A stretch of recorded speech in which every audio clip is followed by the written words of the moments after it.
하나님의 말씀 봅니다. 사도행전 5장 12절에서 26절, 신약성경 194쪽, 195쪽입니다. 사도들의 손을 통하여 민간의 표적과 기사가 많이 일어나며 믿는 사람이 다 마음을 같이하여 솔로몬 행각에 모이고 그 나머지는 감히 그들과 상종하는 사람이 없으나 백성이 칭송하더라. 믿고 주께로 나오는 자가 더 많으니 남녀의 큰 무리더라. 심지어 병든 사람을 메고 거리에 나가 침대와 요 위에 누이고 베드로가 지날 때 혹 그의 그림자라도 누가 덮일까 바라고 예루살렘 부근에 수많은 사람들도 모여 병든 사람과 더러운 귀신에게 괴로움을 받은 사람을 데리고 와서 다 나음을 얻으니라. 대제사장과 그와 함께 있는 사람 즉 사두개인의 당파와 다 마음의 시기가 가득하여 일어나서 사도들을 잡아다가 옥에 가두었더니 주의 사자가 밤에 옥문을 열고 끌어내어 이르되 가서 성전에 서서 이 생명의 말씀을 다 백성에게 말하라 하매 그들이 듣고 새벽에 성전에 들어가서 가르치더니 대제사장과 그와 함께 있는 사람들이 와서 공회와 이스라엘 족속의 원로들을 다 모으고 사람들을 옥에 보내어 사도들을 잡아오라니 부하들이 가서 옥에서 사도들을 보지 못하고 돌아와 이르되 우리가 보니 옥은 든든하게 잠기고 지키는 사람들이 문에 서 있으되 문을 열고 본즉 그 안에는 한 사람도 없더이다 하니 성전 맡은 자와 제사장들이 이 말을 듣고 의혹하여 이 일이 어찌 될까 하더니 사람들이 와서 알리되 보소서 옥에 가두었던 사람들이 성전에 서서 백성들을 가르치더이다 하니 성전 맡은 자가 부하들과 같이 가서 그들을 잡아왔으나 강제로 못함은 백성들이 돌로 칠까 두려워함이더라. 한 단체나 공동체나 생기고 나면 확장해 나가다가 때로는 위기와 어려움을 만납니다. 오늘 사도행전에 보면 이제 사도들이 예수님의 부활과 승천 모습을 보고 또한 오승절 날 성령 충만을 얻고 나가서 담대하게 예수 그리스도의 부활을 전합니다. 그것으로 인하고 또한 그 부활을 전하는 것과 동시에 이 사도들이 성령의 능력을 받아서 그들이 병 고치는 은사, 기적을 만들어내는 예수님의 하던 일을 계승해 나갔다 하는 겁니다. 그런데 은혜 받은 사람들이 자기들이 성령 충만하고 은혜 받게 되니까 자기 재산들을 팔아다 서로 물건을 통용하였다 그랬어요. 서로 내게 네 거 내게 없는 거예요. 한 공동체라는 말이 여기서 시작되는 거예요. 영어로는 커뮤니티인데 이 커뮤니티 속에서 정말 이제 네게 내게 없는 생활, 우리 교회 안에서 어려운 교인들 보면 돌보고 나누어야 되는 거예요. 70년대 80년대 우리 교단의 젊은 목사들 중심으로 가난한 사람들, 도시 노동자들, 맞벌이하는 사람들을 찾아가서 교회를 개척하고 민중교회라는 형식으로 교회를 만들어 갔어요.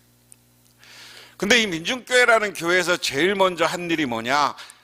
그 당시만 해도 지방에서 올라와서 서울의 구로나 안양 이런 데 공장 다니면서 초등학교 졸업하고 올라온 사람들이 많았어요. 그래서 교회에서 야학을 했습니다.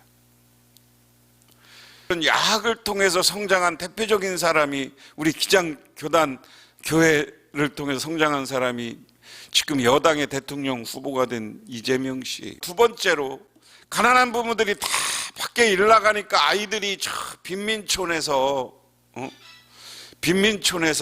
오갈 데가 없는 거야. 그래서 사고 날 위험도 있고 공부방, 오늘날 지역아동센터라는 공부방을 80년대, 70년대 우리 교단, 교회들이 시작을 해요. 그리고 나서 이런 교회가 생기고 나니까 의료, 이제 그 간호사나 이런 분들이 쉬는 날, 그 사람들 어디 병원도 하나 제대로 못 가니까 와서 진료해주고 치료해주고 하는 게 처음 교회들이, 가난한 사람들을 찾아간 우리 교단 민중교회들이 한 일이에요. 우리나라 지금 정부에서 이런 것을 다 닮아서 지역아동센터 만들고요. 그 다음에 뭘 만드는 거예요? 우리 서민들 갈 수 있는 병원 만들고요. 이제 의료보험 만들고 이러면서 많은 것이 좋아졌어요.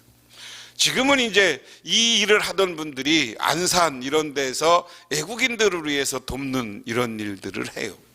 타장에 이야기하는 서로 물건을 통용하는 교회의 원형이 거기에 있고 우리 교회는 그 일을 해야 된다 하는, 사고를 치고 위기를 만났던 게 개인의 욕심 때문에 사도들을 속이고 성령을 속이는 아나니아와 삽비라 같은 사람, 하나의 사건이었지만 그런 사람이 생기기 시작한 거죠. 공익을 우선하는 게 아니라 사적 이익을 위해서 교회 다니고 사적 이익을 위해서 사도를 찾아오는 사람들, 이런 것이 교회를 흩어놓을 수 있는 위기였죠. 그런데 이런 위기 속에서 하나님은 철저하게 잘못된 것을 회개를 요청하고 회개하지 않는 사람들은 징계하는 게 하나님의 방법이다.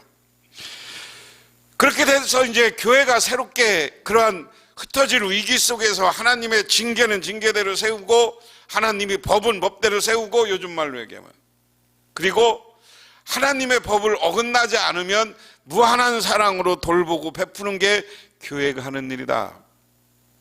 우리 교인들이 분명히 알아야 돼. 교회는 사랑입니다. 교회는 사랑이 있어야죠. 사랑이 있어야죠. 근데 성령을 속이고 하나님을 속이고 교회 질서를 깨는 일을 하면 과감하게 하나님은 아나니아와 삽비라를 죽인 것처럼 하나님은 그런 사람을 지옥불에 던져버린다는 사실을 깨달으시기를 바랍니다. 그래서 이렇게 해서 교회가 새롭게 안정되니까 12절부터 16절에 보면 교회가 새롭게 부흥하는 일이 벌어지고 교회 안에 놀라운 역사가 다시 일어나기 시작해요. 12절에 사도들의 손을 통하여 민간의 표적과 기사가 많이 일어나며 믿는 사람이 다 마음을 같이하여 솔로몬 행각에 모이고 그 나머지는 감히 그들과 상종하는 사람이 없으나 백성이 칭송하더라. 여기에 보면 나머지라는 거예요. 나머지.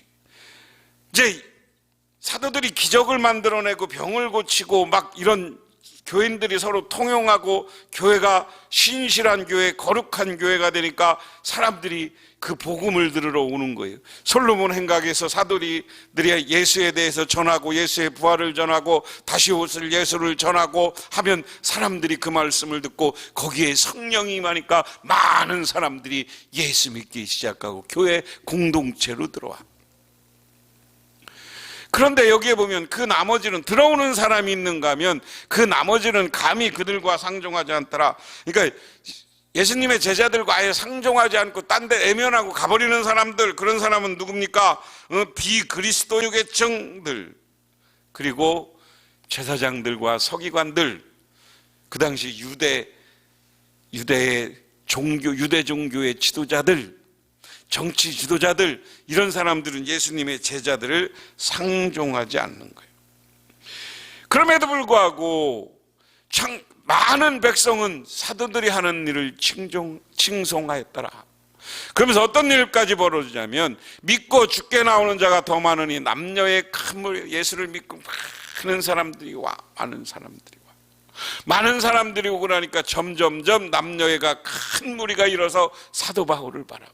그 다음에 15절에 심지어 병든 사람이 메고 거리에 나서 침대와 요에 누이고 베드로가 지날 때 혹은 그 그림자라도 누구에도 덮일까 봐라고. 예수님이 옷자락 만지면 병을 고는 헐레병 거인 여인이 있었던 것처럼 오늘 병자들이 제자들의 그림자만 자기들에게 지나가도 병이 날 것을 믿고 정말 그런 역사와 기적이 나타났는 줄 믿으시기 바랍니다. 그래서 예루살렘 부근에 수많은 사람들이 모여 병든 사람과 더러운 귀신에게 괴로움을 받는 사람을 데리고 와서, 오늘 이 말이 중요해요. 다 다 나음을 얻으니라. 여러분, 세상을 살면서 마음의 상처, 육신의 질병 이런 것 있으면 주님께 나오고 주님 앞에 고쳐주달라고 외치고 기도하시기 바랍니다. 때로는 우리가 의사들에 의해서도 병을 고치지만 때로는 우리 교회 안에서 불치병이 낫는 기적도 있고 우리가 병이 물러가는 기적도 우리 교회 안에 있다는 것을 믿으시기를 주님의 이름으로 축원합니다. 그 다음에 이제 오늘 17절부터 26절까지는 이 교회가 점점점 부흥하는 이야기인데요, 17절부터 26절까지는 그 회방꾼들이 나와. 그럼 회방꾼들 앞에서 하나님이 어떻게 역사하느냐는 거예요. 오늘 17절에 대제사장들과 그와 함께 있는 사람, 즉 사두개인과 당파가 다 마음을 시기가 가득하여 사도들을 잡아다가 옥에 가두었더니 그랬습니다. 사도들의 인기가 높아져요. 앞에 표현됐지만 이게 뱃놈들이거든요. 무식했던 사람들이거든요. 근데 하나님의 말씀을 풀어내는데 엄청나게 풀어내고 많은 사람들이 그 말씀을 듣고 은혜를 받아. 사도들의 설교를 듣고 은혜를 받는 것뿐만 아니라 성령이 힘을 아치니까 그들도 은혜 받고 헌금을 하고 재산을 팔아오고 물건을 갖다 하나님 앞에 바치고 병자들이 떼거지로 모여들어. 그러니까 어떻게 해요? 시기하고 질투하는 무리가 생긴다. 그래서 유대 종교 지도자들이 시기했다. 이 시기란 말은 젤로스라는 말이에요. 그래서 문자적으로는 열정이 가득 찼다는 말이다.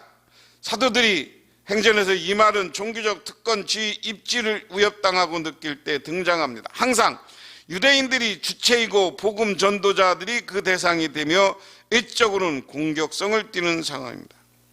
여기서도 마찬가지입니다. 유대 지도자들은 사도들을 잡아 가두기 시작합니다. 시기하는데 백성들이 얼마나 시기가 가득하냐면 마음에 끓어오르는 시기가 있는 거예요. 원래 시기란 말이 첼로스란 말은 열정이 가득 찼다는 말인데 열정이 가득 차서 시기하면 뭐예요? 질투와 시기에 눈이 어두운 거예요. 그 다음에 뭐라 그럽니까? 19절부터 보면 주의 사자가 밤에 옥문을 열고 끌어내어 가서 성전에서 새 생명의 말씀을 백성에게 말하라 하매 그들이 듣고 새벽에 성전에 들어가서 가르치더니 그랬습니다. 하나님이 하는 일은 세상 사람들이 아무리 회방을 와도 막을 수가 없는 거예요. 나라 지금 우리들이 예수 믿기까지 전 기독교의 역사는 순교의 역사요, 여러 가지 회방꾼의 역사였습니다. 회방꾼들이 우리를 탄압할 때 순교하면서 예수를 믿었어요. 그리고 그 사람들이 점점점 많아져서 오늘 그 당시 종교 지도자들은 자기가 위축받고 자기들이 지지받지 못할까 봐 사도들을 잡아들입니다. 그런데 새벽에 하나님이 성령이 나타나서 주의 사자가 나타나서 옥문을 열어. 그리고 나 니들 성전에 가서 말씀을 전해. 그리고 아침이 돼서 이제 유대 종교단이 와서 대제사장이 와서 야 사도들 가서 붙잡아라. 오늘 이놈의 자식들이고 이거 오늘 판결을 내든지 어떻게 해야 되겠다.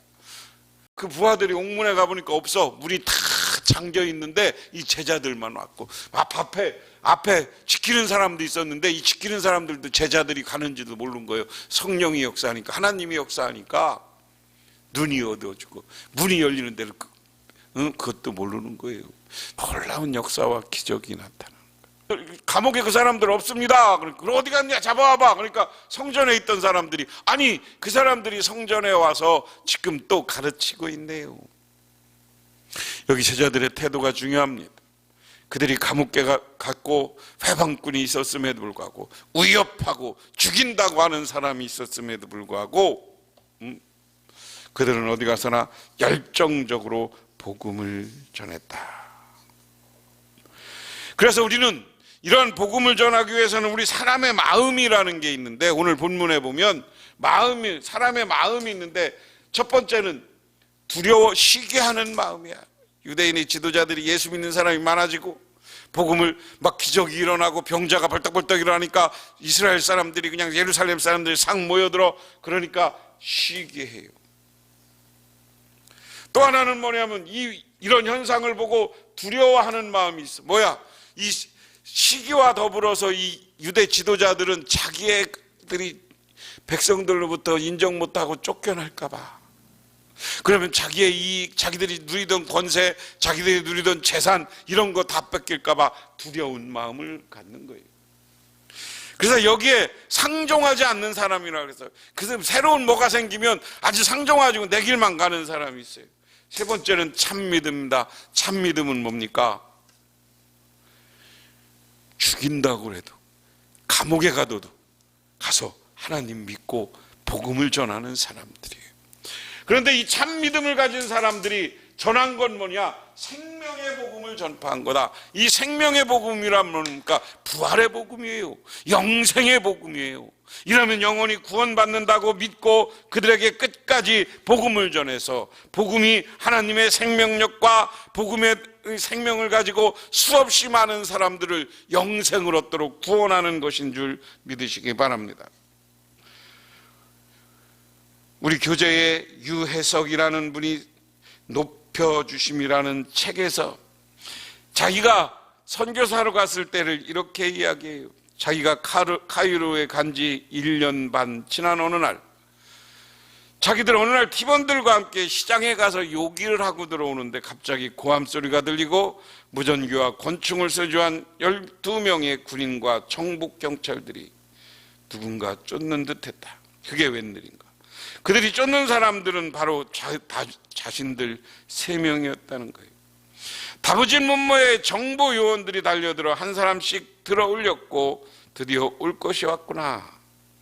얼마 전 다른 지역에서도 3명의 선교사들이 정보부에 끌려갔다가 3개월 동안 감옥살이라고 추방되었다는 소식이 들었기 때문이다. 그리고 각각 차에 타서 가택 수색을 시작했고 경찰들은 옷과 책을 샅샅이 뒤지고 책을 일일이 넘기면서 빨간 줄로 표시해진 내용이 뭔지를 물었다. 그런데 놀랍게도 책장에 버져짓고져 있던 성경책 3권은 건너뛰고 다른 책을 집어들었다. 하나님께서 눈을 가리셨구나 하는 생각을 드니 마음이 편해지면서 여유가 생겼다. 체스 한 판 두실까요? 그중 우두머리 있던 사람에게 물었다. 어처구니 없다는 표정이었지만 결국 체스판이 벌어졌고 체스를 두는 동안 수색이 계속됐고 집 밖에 300여 명의 구경꾼이 몰려왔다. 4시간 걸친 수색이 끝나자 다음 날 국가안전정보부로 출단하는 말을 남기고 엽권을 앞서게 갔다. 그들이 국가안전정보요원이라는 것을 그제야 확실히 알았다.